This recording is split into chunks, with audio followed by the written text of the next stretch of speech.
여러분, 지난 시간에 마가가 버가에서 예루살렘으로 돌아간 이야기를 했었습니다. 마가는 예루살렘으로 돌아갔지만 바울과 바나바는 포기하지 아니하고 앞으로 나아갑니다. 그들은 버가에서 타우루스 산맥을 넘어서 이제 또 다른 곳으로 선교지로 갑니다.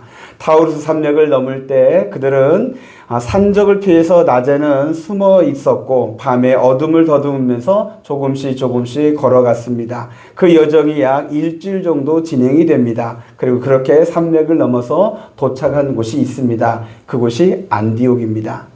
여러분, 성경에는 두 곳의 안디옥이 나옵니다. 하나는 바나바와 바울을 파송한 안디옥 교회가 있습니다. 이곳을 수리아의 안디옥이라고 부릅니다.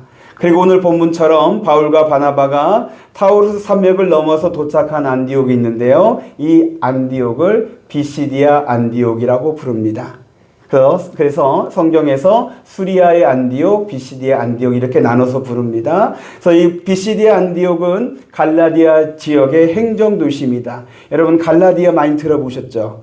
갈라디아는 어느 도시의 이름이 아니라 한 지역의 이름입니다. 다시 우리로 한다면 경기도와 같은 지역, 이것을 갈라디아라고 합니다. 이 갈라디아의 행정도시가 이 비시디아 안디옥입니다. 그래서 여러분, 성경의 갈라디아서, 이 성경은 바울이 갈라디아 교회에게 보낸 편지인데 그 갈라디아 교회의 수신리, 바로 이 비시디아 안디옥 교회입니다. 비시디아 안디옥은 해발 1200m의 고원지대에 있는 도시입니다. 로마의 퇴역한 군인들이 세운 도시이고요. 이 도시에는 군인들뿐만 아니라 노예들이 거주하고 있었고 노예에서 해방된 사람들이 거주하고 있었습니다. 제가 왜 이 사람들을 이렇게 설명드리냐면 이 비시디아 안디옥 교회의 교인들이 이 구성원입니다. 노예에서 해방된 자유인, 그리고 로마 군인, 이 사람들이 비시디아 안디옥의 교인들이 됩니다. 어떻게 이 사람들이 비시디아 안디옥의 교인이 되었는가? 이제 그 과정을 잠깐 말씀을 드리면, 이제 바울과 바나바가 타우루스 산맥을 넘어서 비시디아 안디옥에 도착을 합니다. 그때 그들은 많이 지쳐서 바로 나가서 선교할 힘이 없었습니다. 며칠을 쉬었다가 안식일이 되어서 회당에 들어갑니다. 여러분, 회당은 지금의 으로 하면 유대교의 예배당입니다. 이제 회당에서 바울이 설교를 하게 됩니다. 비시디아 안디옥에서 했던 이 설교가 여러분, 성경에 기록된 바울의 공식적인 설교 1호입니다. 첫 번째 설교예요. 그리고 이 설교가 얼마나 중요한지 설교 내용이 이 성경에 그대로 기록되어져 있습니다. 이 설교의 결과가 어떻게 되었냐면은 이 설교를 듣고 많은 사람들이 예수를 믿습니다. 유대인뿐만 아니라 유대교에 입교한 경건한 사람들, 즉 이방인들도, 로마의 군인, 또 노예들, 그리고 노예에서 해방된 자유인들, 이 사람들이 예수를 믿게 됩니다. 이렇게 해서 비시디아 안디옥 교회가 세워졌습니다. 바울의 선교 여행 중에서 제일 첫 번째로 세워진 교회가 비시디아 안디옥 교회입니다. 그래서 지금 오늘 비시디아 안디옥 얘기하면서 첫 번째 이야기를 제가 2번이나 했습니다. 첫 설교가 했고 그 첫 번째 세워진 교회가 이 비시디아 안디옥 교회입니다. 그러면서 이제 이 비시디아 안디옥 교인들은 어떻게 신앙생활을 했냐면은 그들은 매일 밤마다 모여서 이제 찬송을 배웠고 또 말씀도 배웠고 그러면서 자기가 만난 예수님 이야기를 간증을 합니다. 그 모임에는 성령과 기쁨이 충만했고요. 그들은 낮에는 열심히 일하면서 그리고 만나는 사람들에게 자기가 만난 예수님을, 자기를 구원한 예수님을 증거합니다. 이들의 변화된 모습에 사람들이 놀라면서 온 도시가 예수 이야기에 관심을 갖게 됩니다. 그래서 다음 안식일에 도시에 더 많은 사람들이 모여서 바울에게서 복음을 들으려고 합니다. 자, 이런 현상, 이런 모습들을 교회에서는 부흥이라고 합니다. 여러분, 바울의 첫 설교가 비시디아 안디옥에 부흥이 일어나게 했습니다.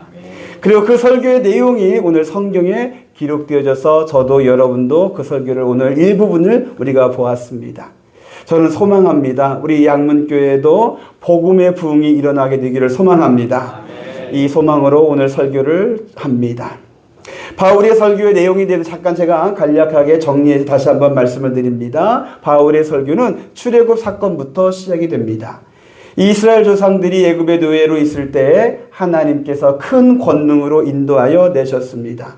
하나님이 광야에서 40년 동안 그들의 소양을 참으셨습니다. 하나님이 가나안 땅 7족속을 멸하시고 그 땅을 기업으로 주셨습니다. 가나안 땅 정착 초기에는 사사들을 세우셔서 백성들을 다스리게 하셨습니다. 백성들이 왕을 구하자 하나님이 기스의 아들 사울을 왕으로 세우셨습니다. 그러나 하나님은 사울을 패하시고 다윗을 왕으로 세우셨습니다. 그러며 말씀하셨습니다. 다윗은 내 마음에 맞는 사람이다. 이를 통해 내 뜻을 다 이루리라. 하나님은 약속하신 대로 이 다윗의 후손에서 구주를 보내셨습니다. 그분이 예수입니다. 이렇게 이 내용이 다윗이 했던 설교, 우리가 읽었던 본문의 내용입니다. 이 설교에서 오늘 우리가 기억해야 할 2가지의 메시지를 여러분들에게 전해드리려고 합니다. 그 첫 번째 메시지는 여호와 하나님이 주어입니다. 한번 따라서 해주시기 바랍니다. 여호와 하나님이 주어이다. 여러분, 바울의 설교에서 주어는 철저하게 하나님이십니다. 하나님이 백성을 구원하셨고, 하나님이 참으셨고, 하나님이 기업을 주셨고, 하나님이 사사를 세우셨고, 하나님이 왕을 주셨습니다. 특히 다윗에게 약속하신 대로 하나님이 그의 후손에서 구세주를 보내주셨습니다. 여러분, 바울은 설교에서 철저하게 하나님이 하셨음을 강조합니다. 이스라엘의 전 역사에서 하나님께서 주관하셔서 하나님이 주어로서 이스라엘의 역사를 끌어가셨고, 그 역사를 통하여서 이제 바울은 복음까지 연결합니다. 그러면서 바울의 설교에서는 이것이 복음이다라고 말합니다. 여러분, 복음은 하나님이 하신 구원 이야기입니다. 한번 따라해 주시기 바랍니다. 복음은 하나님이 하신 구원 이야기이다. 그래서 여러분들이 복음을 생각할 때 주어가 하나님이심을 여러분들이 기억하셔야 합니다. 제가 학생 때 영어 시험에서 긴 문장이 나오면 제일 먼저 이 문장에서 주어가 무언가를 찾으라는 선생님의 가르침이 있었습니다. 그래야 그 긴 문장에서도 주어를 찾으면 문장을 이해하는데 아주 쉽다라고, 정확히 이해할 수 있다라고 말씀하셨습니다. 여러분, 복음도 마찬가지입니다. 여러분, 복음은요, 1600년이라는, 아니 인류 역사를 통틀어서 오랜 세월 동안 하나님께서 하신 구원 이야기입니다. 매우 긴 사건들입니다. 그런데 이 긴 이야기 가운데 주어를 제대로 찾아야 복음을 제대로 이해할 수가 있습니다. 근데 사람들이 가끔씩 복음의 주어를 착각하게 됩니다. 예수님을 복음의 주어로 생각하는 사람도 있습니다. 아마 여러분들이 아니 예수님이 복음의 주어 아닙니까? 라고 할 수도 있겠지만 정답으로 말한다면 아닙니다. 예수님은 분명 복음의 핵심이며 복음의 주인공인 것은 맞습니다. 예수님이 없으면 복음은 없습니다. 그럼에도 불구하고 복음의 주어는 여호와 하나님이십니다. 복음을 그냥 예수님으로만 국한시키면 하나님이 드러나지 않게 됩니다. 그러나 복음은 철저하게 하나님이 계획하셨고 하나님이 진행하시고 하나님이 완성하신 구원 이야기입니다. 근데 여러분, 주어를 예수님으로 생각하는 것은 그나마 다행인데요, 어떤 사람들은 복음을 대하면서 자기가 복음을 믿는다고 하면서 주어를 자기 자신으로 생각하는 사람들이 있습니다. 이것이 사실은 우리 신앙의 문제이기도 합니다. 내가 예수를 믿고 내가 구원을 이루고 내가 복을 받고 내가 하나님께 영광 올려드리고 내가 수고하고 애쓰는 것, 이것이 신앙생활이다 라고 생각하는 것, 여기서 주어는 나예요. 이런 신앙이 있어요. 근데 복음의 신앙은 이게 아니에요. 여러분, 이것은 자기가 주인이고 자기가 주인공처럼 생각하며 신앙생활하는 겁니다. 매우 크나큰 위험입니다.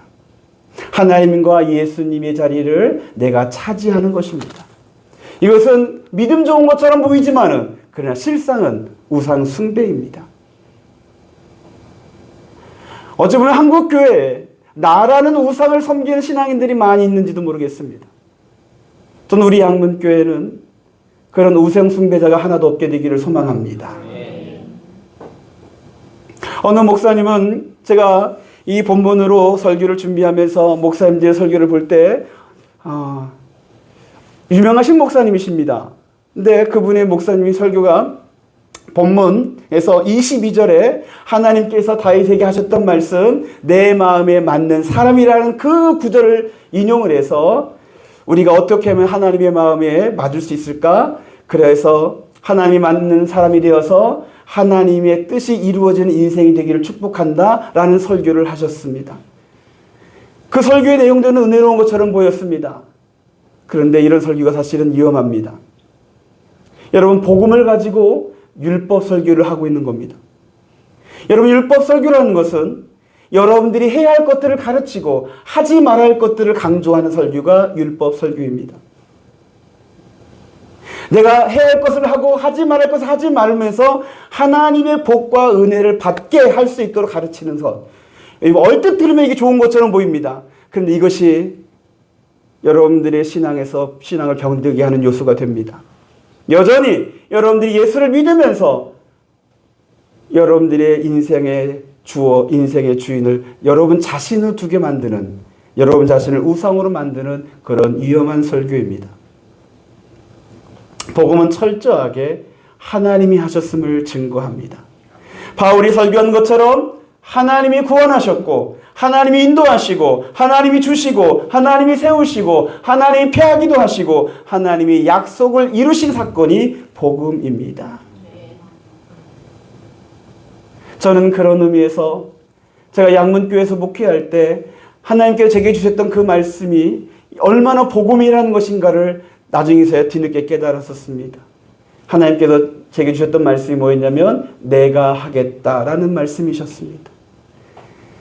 양문교회 목회할 때 그 어려운 순간에 제가 무서워서 두려워서 도망가고 싶어하는 그 순간에 하나님께서 제가 주셨던 말씀 내가 하겠다. 그런데 그것은 양문교회 목회만 상황에서만 적용되는 것이 아니라 성경의 모든 말씀에, 복음의 모든 내용에 하나님이 하시는 사건들, 하나님이 하시는 내용들임을 그때 나중에서야 깨달았습니다. 그래서 여러분, 복음을 들으면 들을수록 우리에게는 하나님에 대한 믿음이 생깁니다. 로마서 1장 16절에 복음에는 하나님의 의가 나타나서 믿음으로 믿음에 이르게 하나니라 그랬습니다. 여러분, 복음을 들으면 여러분에게는 하나님의 의를 보게 되고 하나님의 사랑을 보게 되고 하나님의 영광을 보게 될 줄로 믿습니다. 그것으로 인하여서 진짜 믿음이 여러분 안에 생기게 됩니다. 여러분들은 복음을 통하여서 하나님을 알아가게 되고 하나님을 신뢰하게 되고 하나님을 사랑하게 될 줄로 믿습니다. 그래서 여러분, 복음은요, 예수 안 믿는 사람들만 듣는 것이 아니라 예수 믿고 있는, 교회 다니고 있는 저도 여러분도 계속적으로 지속적으로 들어야 할 하나님의 말씀인 줄로 믿습니다. 우리 양문교회 성도 여러분들도 복음을 통해 하나님에 대한 믿음이 좋아지고 하나님과 좋은 관계에서 신앙생활하는 그런 그리스도인 되기를 예수의 이름으로 축복합니다.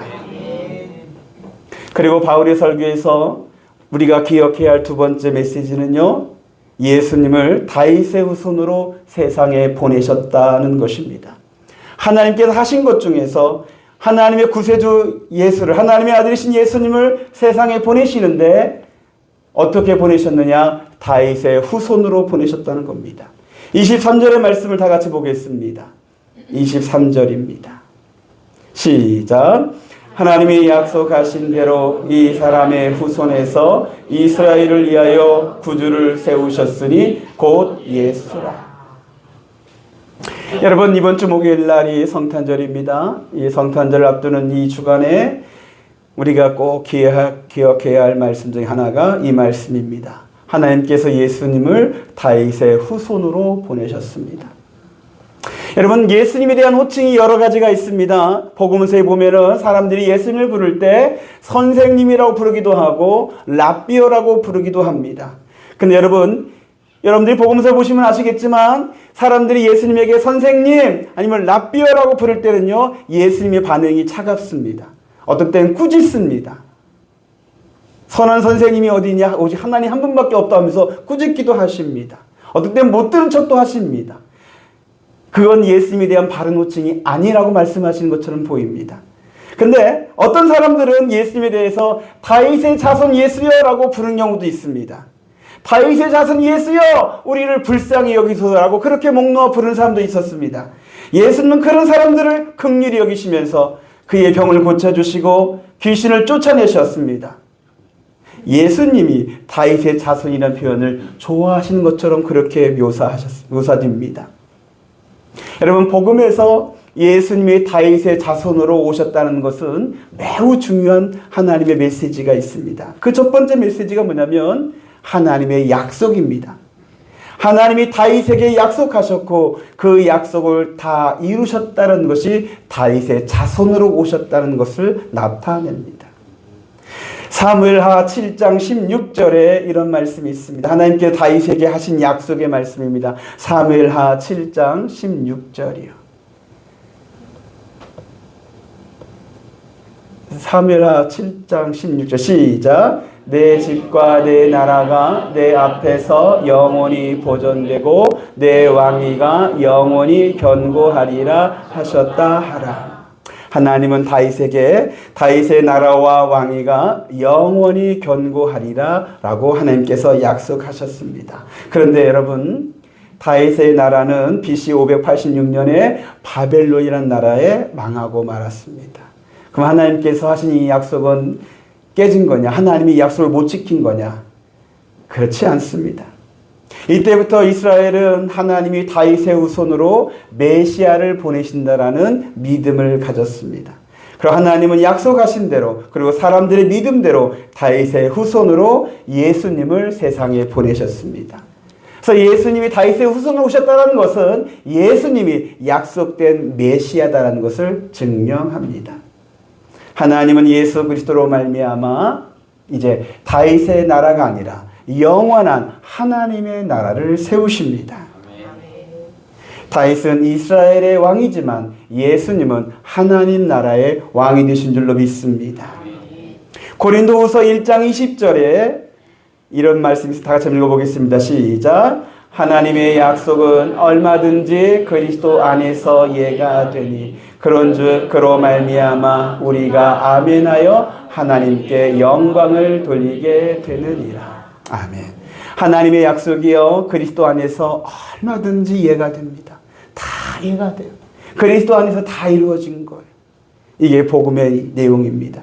복음은 하나님의 약속의 실현입니다. 그리스도 안에서 하나님의 모든 약속들이 다 이루어진 줄 믿으시기 바랍니다. 그래서 복음을 통해서 우리는 신실하신 하나님을 보게 되는 겁니다. 복음 안에 있는 하나님의 약속들이 우리 성도 여러분들의 삶에 여러분들의 심령에 다 이루어지기를 축복합니다. 제가 조금 전에 저에게 하나님께서 하셨던 하나님이 하겠다는 말씀이 저에게 주어졌다고 제가 말씀드렸죠.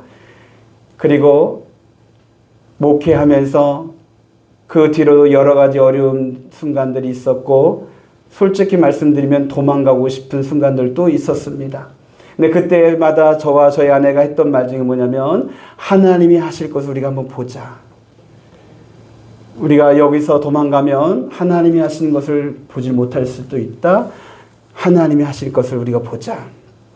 그러면서 어찌 보면은 끝까지 복음 안에서 제 자신을 지키려고 했었고 그리고 지금 하나님이 하시는 것을 제가 보게 되는 줄로 믿습니다.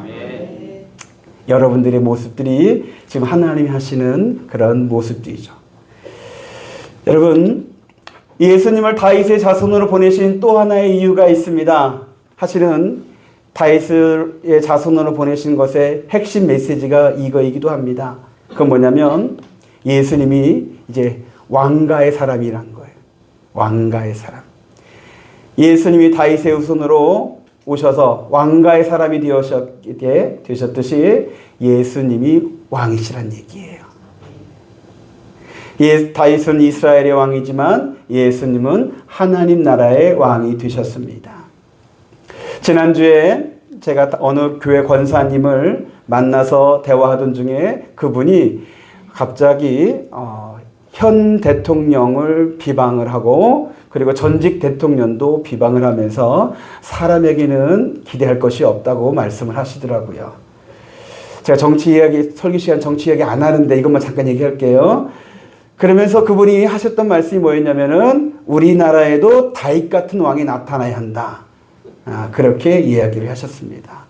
그분이 왜 그 말을 하셨는지 이해는 갑니다. 여러분, 다윗 왕은 이스라엘 역사에서 최고로 부국하며 태평성대를 이룬 왕입니다.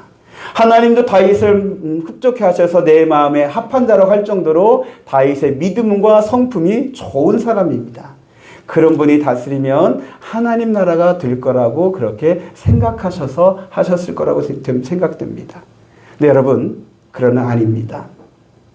다윗이 아무리 훌륭한 사람이라 할지라도요, 다윗은 사람의 연약함과 죄성이 다윗 안에 있습니다. 여러분들이 보시면 아시겠지만 다윗이 했던 실수들이나 죄악도 있습니다. 그로 인하여서 온 나라가 슬픔을 겪고 죽음도 당하기도 했습니다. 다윗이 아무리 훌륭한 왕이라 할지라도 하나님의 나라는 그렇게 세워지지가 않습니다. 진짜 하나님 나라를 이룰 수 있는 왕은 예수 그리스도임을 복음은 우리에게 증거합니다. 아멘. 다윗이 아무리 훌륭해도 예수님과 비교할 수 없습니다. 성도 여러분, 여러분들이 신앙생활을 하면서 하나님 나라를 누리면서 신앙생활을 할 수 있게 되기를 저는 축복합니다. 아멘. 그러려면은 여러분들의 심령에, 여러분들의 삶에, 여러분들의 가정에 다윗의 후손이신 예수 그리스도가 왕의 보좌에 앉으셔야 합니다. 아멘. 이번 주 토요일에 제가 결혼식 주례를 합니다. 요즘 결혼식에는 주례가 없는데 이번 결혼하는 청년이 주례를 저한테 부탁을 했습니다. 그래서 제가 아주 들뜬 마음으로 준비하고 있는데 그런데 천청병력 같은 이야기를 하나 하더라고요. 뭐냐면 주례 시간이 3분이래요. 저는 한 30분 준비했는데 3분 안에 해달라고 해서 모든 계획이 다 끝났습니다. 그래서 지난번 만났을 때 주례할 내용들을 다 얘기했어요. 이렇게 살으라고 하면서 권면하고 신앙적인 거 권면하고 하면서 다 했고 한 가지만 안 했어요. 이제 그걸 아껴둔 거 한 가지. 그러면서 이 청년이 결혼식 순서에 주례 말씀 제목까지 다 정해 왔더라고요. 저는 그 말씀대로 해야만 돼요. 제목이 뭐였냐면 행복한 가정, 거룩한 가정이었어요. 그래서 제목이 참 잘 정해서 그대로 했어요. 그래서 행복한 가정, 이 거룩한 가정을 이룰 수 있는 열쇠, 이것을 다른 말로 하면 천국 열쇠 하는데 이 열쇠를 주려고 해요. 그 열쇠가 뭔지 궁금하신 분들은 이번 토요일 날 결혼식에 오세요.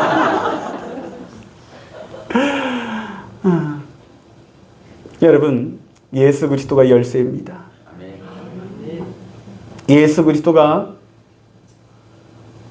여러분의 가정에 왕으로 계실 때 하나님의 나라가 여러분의 가정에 이루어집니다.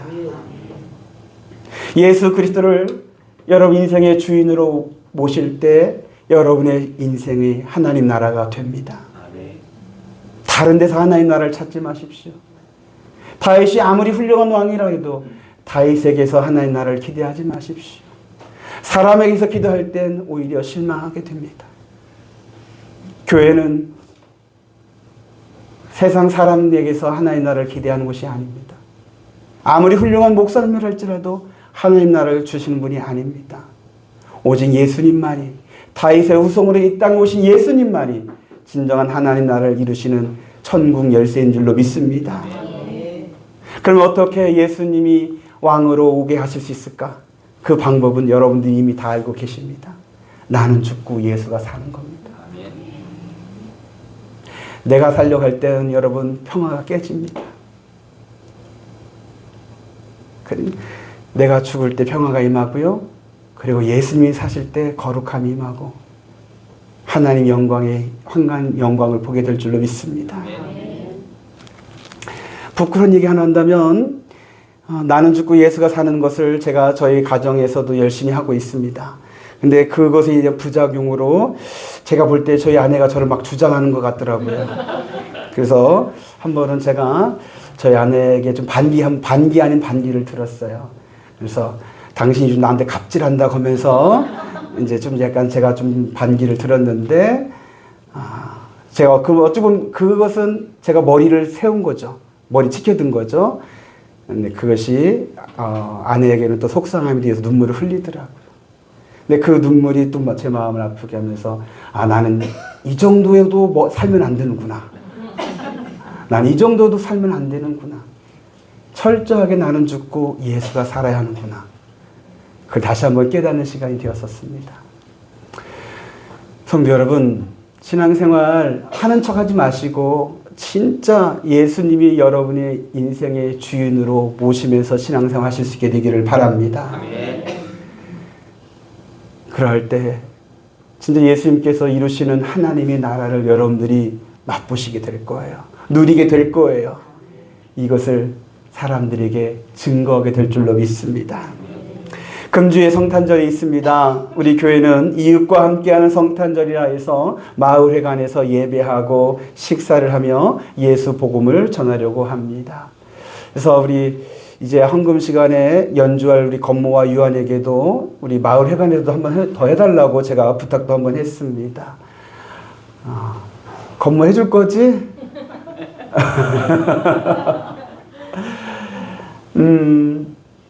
여러분, 우리 마을 사람들, 우리 화산이에 다윗의 자손 오신 예수님이 오셔서 왕으로 임하셔서 화산이가 하나님 나라 이루어지기를 소망합니다. 그리고 성도 여러분, 여러분의 심령에도 여러분의 가정에도 다윗의 자손이신 예수님이 왕으로 오시는 이번 성탄절이 되시기를 우리 주 예수 그리스도의 이름으로 축복합니다.